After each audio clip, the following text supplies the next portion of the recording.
As the calendar rolled from 1989 to 1990 and the 90s truly began, rock and roll was all over the place, let's be honest. Glam metal had peaked, new wave was over, and country music was beginning to cross over in a big way.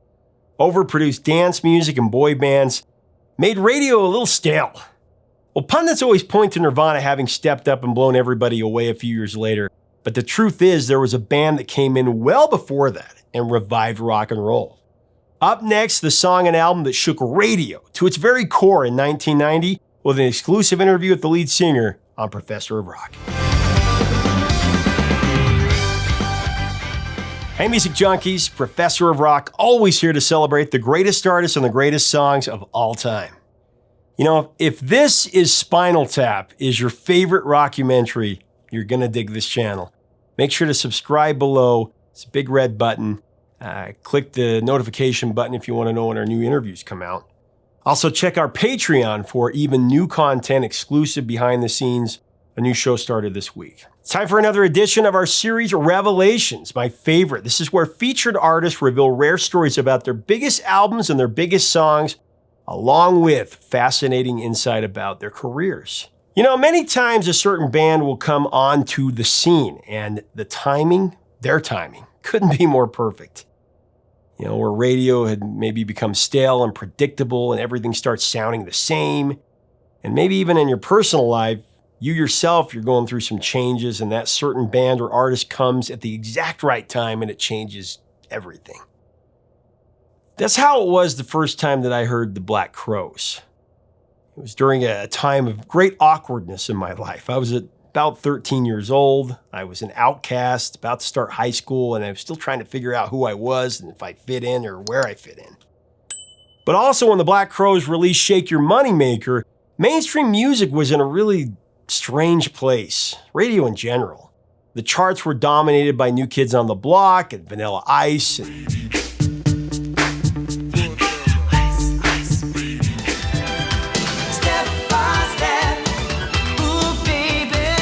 Milli Vanilli hadn't even been outed yet. They were still doing big business, even winning a Grammy Award, even though they were essentially professional lip syncers.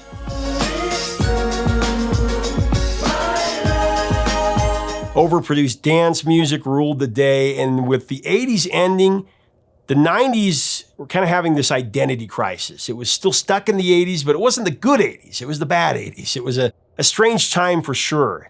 Enter the brothers Robinson, Chris and Rich.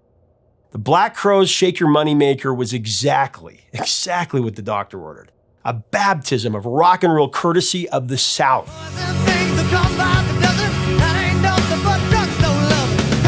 Chris Robinson's voice, it just cut through the doldrums. And Rich Robinson's guitar brought back the feeling, that feeling of rock and soul. And this album re-energized music and radio. A full year and a half before Nirvana was even thought of, mind you. It's the truth that music history seems to kind of skip over.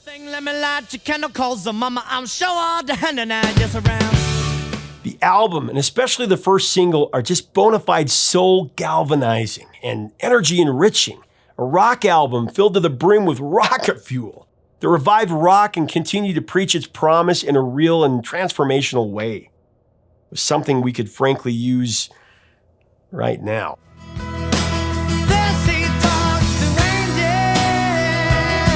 The Black Crowes' Shake Your Moneymaker, that was released on February 13th, 1990 on Deaf American Recordings. The album was actually named after the classic blues song written by Elmore James. Even though the band has covered the song many times, it actually wasn't included on the album.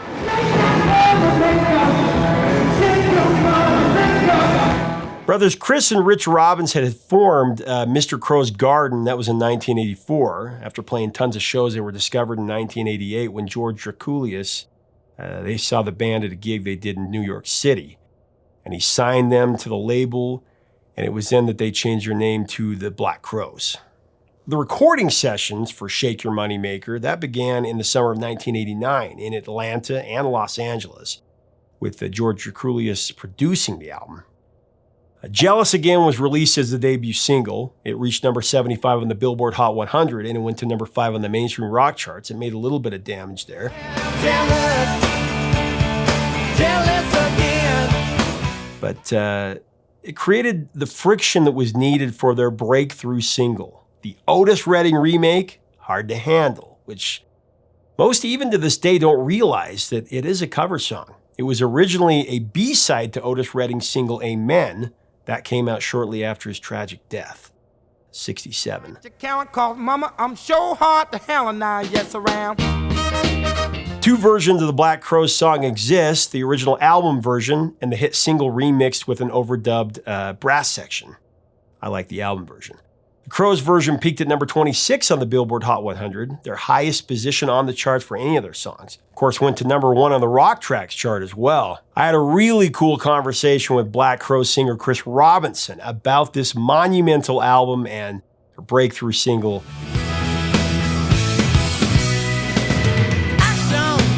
Listen, truth be told, this album is just a classic, featuring songwriting that is real, and it's just as alive as it was back when it was first released. It's timeless. I've said it before, I'll say it again. The Black Crowes are simply the great rock and roll revival. Americana, honky-tonk, rock, and soul revival that gives medicine to the soul and makes you just ache with joy. That's what rock and roll is supposed to do. But I can love you better than him. Take my hand, don't be afraid. As we go into this interview, I want to thank our sponsor, Zenni Eyewear, the brand I always wear. When you get your eyewear from Zenni Optical, you can say goodbye to foggy lenses and glare with Zenni's advanced 2-in-1 anti-fog and anti-reflective coating. This is just one of the best features of this brand.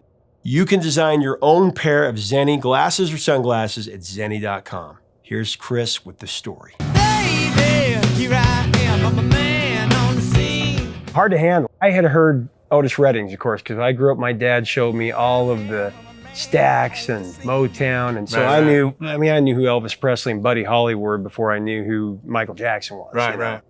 So I was always growing up on that music, but when I heard that, because I, of course, heard Otis's version and everything, and I heard yours, and of course, so many people cover that, Toots and the Maytals and Grateful Dead.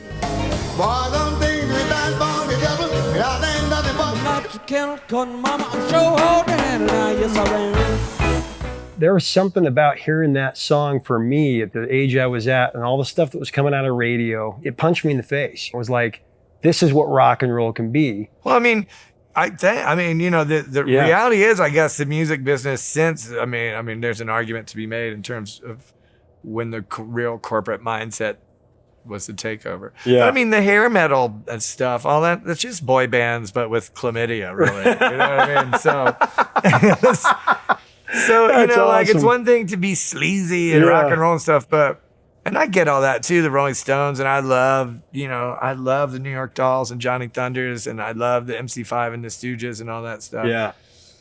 But again, you know, it's funny, like, there wasn't a lot of song and there wasn't a lot of craft. And it's funny because in terms of roots and stuff, although we are, and we were a Southern band, our sort of, we looked up to the second wave, and just as much as I loved, you know, Big Boy Crudup, and I love Muddy Waters, and I love Chuck Berry. Sure. We also had the Rolling Stones and the Yardbirds and stuff too. So we had like this English sort of rock and roll, I mean, almost flavor to like our roots music. Pretty little thing, let me light your candle, calls her mama, I'm so hard to handle now. I would think the thing about Hard to Handle, I mean, Otis Redding is my favorite soul singer. And now that I'm older, like I said, looking back, the only reason to attempt that song was because Hard to Handle was a B-side. Hard to Handle probably wasn't as well known. I mean, I have to say,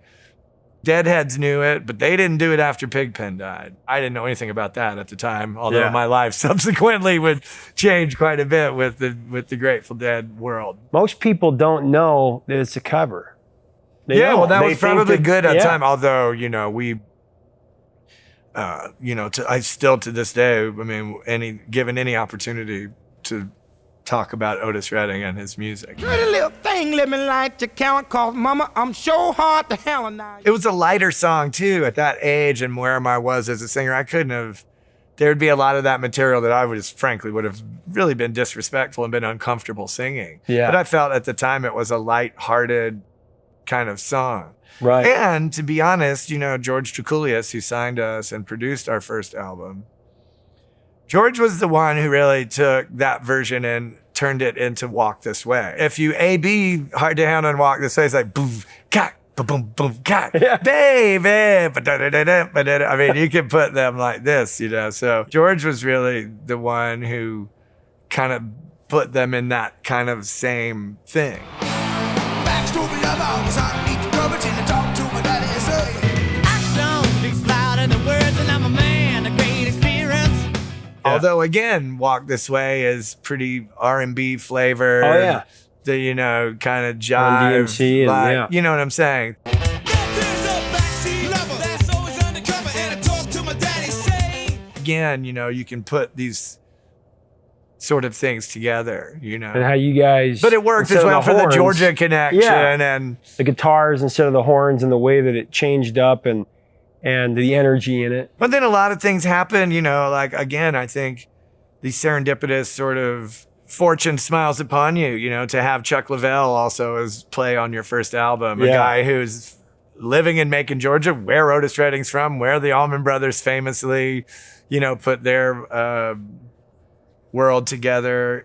As the years go by, again, and some of the real archetypal figures in rock music start to leave, that affects all of us. But also, like, for me, like, from Duck's son, Jeff Dunn was the front of house sound engineer for the Black Crowes for the first 10 years of our career. So there was another connection to our music. In 1990, Duck Dunn steps out on stage to play Hard to Handle with us. And I'm like, you're going to make me sing the song with the guy? You know what I mean? Like, I'm not really that good, especially at that time. But it was a beautiful thing. I'll always remember. I always was searching that sort of wisdom and knowledge out, as opposed to, who, in a sense, whatever was coming and going in our peer group.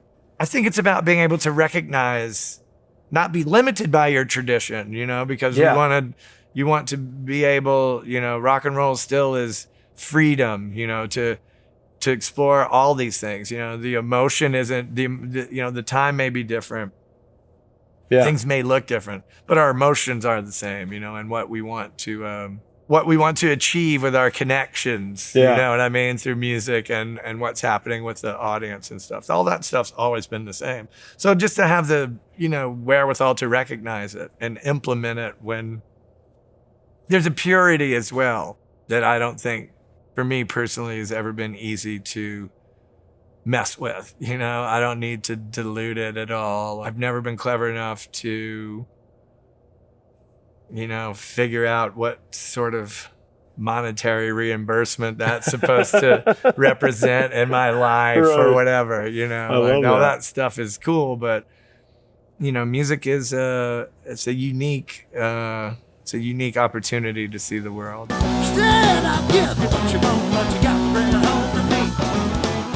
Most people can sense, though, when they hear a song or a piece of music, the sincerity, if there's sincerity there, if it's been written for reasons of money or fame, or if this person had to put this down because it's the reason that blood runs through their veins. Right. And that's always what your music has been like. It feels like a revival of all of this music coming together. Well, I hope what you're mentioning is the authenticity. Absolutely. Like I said, I made my life very difficult for everyone around me because of my belief system. I'll take that on the chin, it's not easy being with someone who needs a deep connection on everything. Yeah. It's exhausting. I'm sure the Black Crowes, my brother, all those people, I get it, Yeah. But it would be nice to also, for there to be an understanding that part of the connections I think the audience made with that band was a real connection with whatever I was going through. And I put it all out there. Number one, because I felt I'm always writing songs and doing things if someone my age, man or woman, you know what I'm saying? So, this guy's got, love hurts, loss and pain, all that stuff. None of us are immune to life, no matter what our careers are, no matter what our aspirations are or lack thereof. Life Absolutely. Is still coming, and life So, but for me, you know, again, one of the only real ways to stay buoyant during, like, you know, the end of my cruel adolescence was to have this muse, to have this music, you know. Yeah. Nothing could be completely bleak if you had rhythm and some sort of harmonic resonance, you know. That's hopefully why the songs stay in people's consciousness. It's all about connection, man. You know? It's always about, you know, not being alone, you know, like being Mr. Crow's Garden started because there was one other dude in my school who like even knew who the Buffalo Springfield were. Wow. You know what I mean? At that time in 1983 or whatever. Or 82.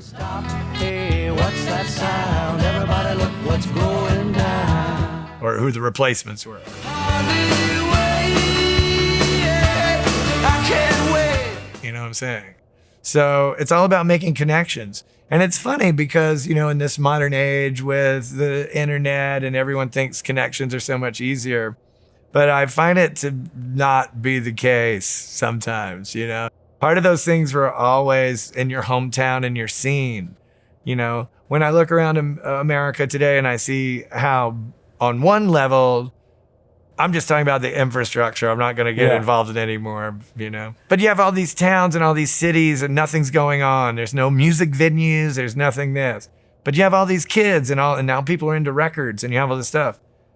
If I lived in a, you know, like Atlanta in the 80s, the one cool thing about it was if there was nothing happening, you made something happen. Yeah. My friends will bring records and play records. Well, my friend has a band and we're into this. And my friend has a band. Well, someone will get something together and we'll play these parties. Then you play parties and there's a few hundred kids there after a while. Then you can go play in clubs and then those kids are a little older and they come to club. You have to make stuff, you know, your energy. If you think no one else is into what you're into wherever you live, that's not true. There's weirdos out there, man. And it's funny because as we now, you know, we live in a time of great importance of status and you're only important if everyone knows who you are. Social media. Well, yeah, but that's also, you know, like our band, the Brotherhood, is based on this on a different idea. The music business would have you believe that everything is Coors Light, and that's just not the case. You know what I mean? Oh, yeah. That's fine. There's music tourists. They can go see Billy Joel. They can go see Dave Matthews. You know what I mean? Like those are like those kind of big events for people. And then there's all this other stuff. You know what I mean? There's, you know, the craft beer movement was really important to me. I don't even drink beer anymore, but to see that people will line up to buy a beer that's more expensive and they'll only be able to get 2 bottles. Whereas other people are trying their hardest to sell them as many as they can for the least price or whatever. These people are saying, this beer is more expensive and you can only have this. And there's people lined up saying, that's what I want. But that's all of us, or some of us.